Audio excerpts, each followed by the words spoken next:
Vou já já chamar a senadora Maísa Gomes, mas antes de chamar a senadora, eu tenho uma situação aqui que eu gostaria de compartilhar com vocês. Você certamente já ouviu aquela ideia, que é uma ideia verdadeira, né? De que todo problema tem uma solução. Aliás, tem problemas que têm mais de uma solução. Então a gente tem que partir desse raciocínio, é um ponto de partida. Todo problema tem uma solução. Tem gente que coloca a única certeza que nós temos na vida como se fosse um problema, né? Mas não é um problema. A morte não pode ser um problema. A morte é um fato. A gente não pode... isso aí não é problema, é uma certeza, é diferente. Mas os problemas, os nossos problemas aqui do dia a dia, esses têm solução. Tem solução. Por que eu estou falando isso? Porque essa situação do Rio Acre, isso tem solução. Ocorre, e aí talvez por isso que a gente não enxergue alguma perspectiva de mudança. Ocorre que não existe um super-herói não para poder resolver isso aí. Não é uma pessoa, não é uma liderança política, não é uma empresa, não é um banco, não é uma instituição. São várias. São várias. Esse problema mobilizou parte da nossa equipe, que a direção decidiu colocar uma equipe para poder fazer a cobertura a respeito do Rio Acre, dos igarapés, enfim. E nós, uma maneira inclusive de valorizar o trabalho da equipe, nós vamos mostrar isso aqui de novo. Eu queria que você percebesse, veja só, todo o Rio Acre, desde a cabeceira, lá em Assis Brasil, lá no Alto Acre, até a Foz, quantas são as cidades que o rio percorre aqui no Acre? Isso é só contar no mapa. Então, todas as prefeituras têm que estar envolvidas na solução desse problema desse rio. Governo do Estado também tem que estar envolvido. Governo federal também. Bancos também. Produtores que são afetados aqui que estão diretamente ligados ao Rio Acre, os produtores que desmataram também têm que estar envolvidos. Nós todos temos que nos envolver com isso. Ou então, esse problema que nós vamos mostrar agora só vai se agravar ano após ano. Eu pediria à produção que colocasse no ar o material que foi produzido pelo Adailson Oliveira, pelo Josenir Melo e pelo Jair Alves. No centro de Rio Branco, esse homem tenta tirar a canoa do banco de areia. Ele está no meio do leito e o Rio Acre está com menos de 50 centímetros. Isso explica porque não tem barcos de ribeirinhos no porto do Mercado Novo. É impossível navegar nessa época do ano. É também no Mercado Novo que enxergamos por que o Rio Acre chegou a esse nível tão baixo.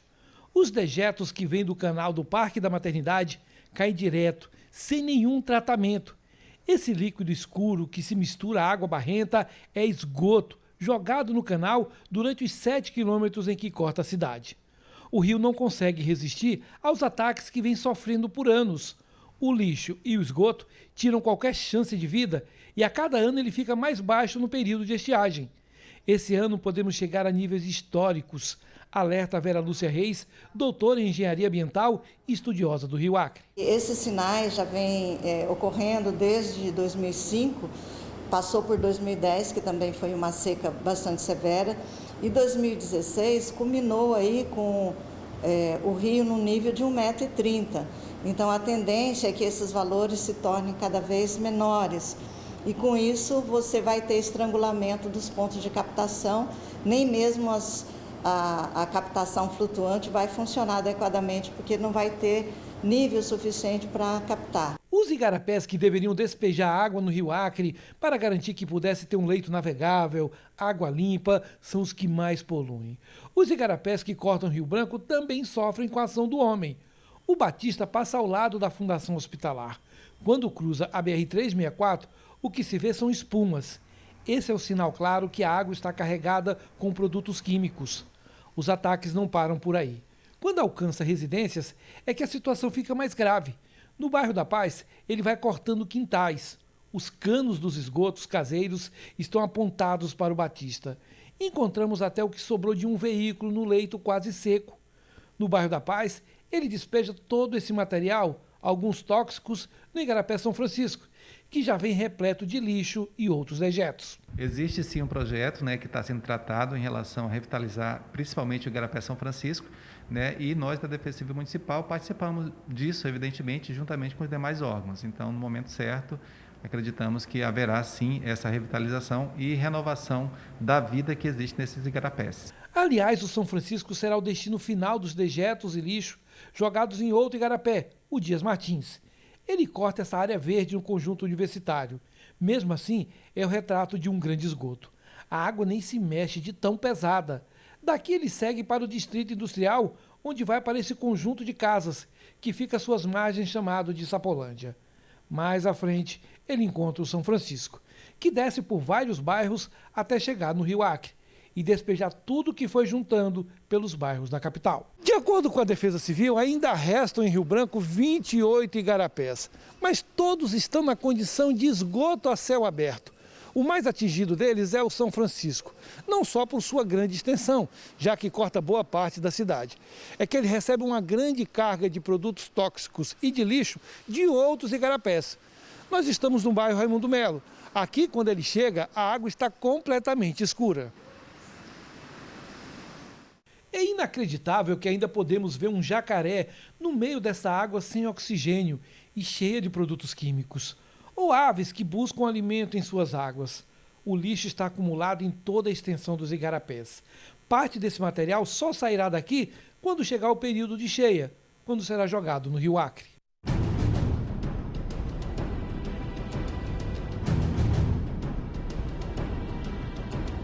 Além do lixo e produtos químicos, as matas ciliares dos igarapés, assim como as do Rio Acre, deveriam estar intactas para evitar o assoreamento.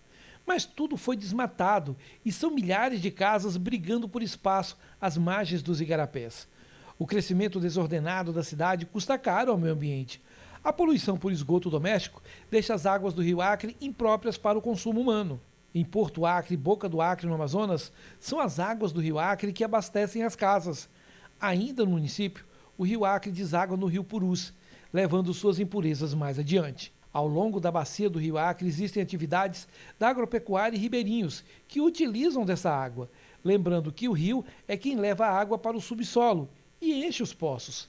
Esse problema não é apenas na região do Baixo Acre. Em Brasileia, em 2011, a quantidade de coliformes fecais deixava a água do Rio Acre sem condições de consumo. A região acumula dejetos dos municípios de Epitassolândia e Brasileia, isso do lado brasileiro, e de Cobija, na Bolívia. De acordo com o DEPASA, essas impurezas são retiradas. Na água bruta, se tem coliformes fecais, durante o processo de tratamento ela some. A gente faz o início dela, que é a floculação, que é tirar o material em suspensão maior. Depois fazer uma filtração para tirar as partículas menores e no final faz a desinfecção, que é matar toda a contaminação que tem na água, que é justamente a utilização do cloro. As causas para o baixo volume de água do Rio Acre e também dos igarapés são bem conhecidos. Começa pela grande quantidade de esgoto doméstico e industrial que é jogado. Depois vem a destruição das nascentes, das matas ciliares e o assoreamento, que é causado justamente por causa do desmatamento e das queimadas. O resultado são enchentes e secas extremas. A rede hídrica da região está completamente descontrolada e as 9 cidades acreanas, mais projetos de assentamento, terras indígenas, reservas extrativistas e ribeirinhos dependentes do Rio Acre, podem ficar sem um abastecimento de água no futuro. Eu acho que o sistema de abastecimento poderá entrar em colapso se novas alternativas não forem viabilizadas. E esses sinais já vêm ocorrendo desde 2005, passou por 2010, que também foi uma seca bastante severa, e 2016 culminou aí com o rio no nível de 1,30 m. Então a tendência é que esses valores se tornem cada vez menores. A seca no Rio Acre é a consequência da falta de política pública para o meio ambiente e a falta de consciência da população, que joga lixo nos igarapés sem pensar no futuro dos próprios filhos Esse ano a seca chegou mais cedo no Acre. O aviso foi dado quando as chuvas foram abaixo da média. Além do rio, a vegetação também sente. Falta água no subsolo. O calor cria um estresse térmico. As chuvas ficam mais escassas porque a fumaça das queimadas espalha as nuvens de chuva. Esse material foi exibido hoje, por isso que saiu essa vinheta do Gazeta Alerta. Foi exibido hoje no Gazeta Alerta e também no Balanço Geral. O material fala por si, vários assuntos que a gente pode debater aqui. Vamos ver se ao longo das semanas a gente vem detalhando problemas relacionados a situações alternativas que podem ser apresentadas, mas vamos perceber essa situação como algo que pode ser transformado, pode ser resolvida. Esse problemão que a gente viu aí tem solução. Tem solução. Vamos dividir a tela com a senadora Maílza Gomes. Senadora, boa tarde, seja bem-vinda mais uma vez aqui ao Gazeta Entrevista. Boa tarde, Taan, obrigada. Boa tarde a todos que estão ouvindo o programa Gazeta Entrevista. É uma alegria estar aqui mais uma vez com você. Muito obrigada. Senadora, eu vou começar o programa fazendo uma boa provocação, ainda lembrando do dia de ontem, na Câmara de Vereadores de Rio Branco, o vereador pelo MDB, o vereador Emerson Jarudi, expôs ontem, durante a plenária que houve, que decidiu pela não aceitação da denúncia pelo impeachment do prefeito Tião Bocalon, falando que há casos de assédio sexual de lideranças ligadas ao progressistas. Essa informação chegou à senhora? Se chegou, quais foram as providências que a senhora tomou? Taan, eu acho assim, não podemos confundir as coisas, né? Progressista com vida pessoal das pessoas. Eu soube sim dessa informação, mas eu acho muito imprudente ser levantado numa questão dessa forma, porque todo mundo tem sua vida pessoal, né? Se as pessoas são filiadas ao progressista, eu não posso intervir nisso como progressista, como se fosse uma questão de partido. É uma situação que cabe à justiça e é situação pessoal de cada um. Eu acho assim muito perigoso a gente levar por esse lado como se fosse responsabilidade do progressista resolver isso. Mas, senadora, a senhora na condição de presidente da Executiva Estadual não considera perigosa a situação de a senhora ter nos seus quadros pessoas que, mesmo na esfera privada, sejam acusadas de assédio sexual? A senhora não considera que isso é algo que é ruim para a imagem do partido? Considero como mulher, Taan, principalmente, que essas situações não devem acontecer, mas como presidente do partido, claro, que vou defender sempre a mulher, vou sempre ser contra qualquer acusação, qualquer violência contra a mulher, abuso sexual, assédio, vou ser sempre contra.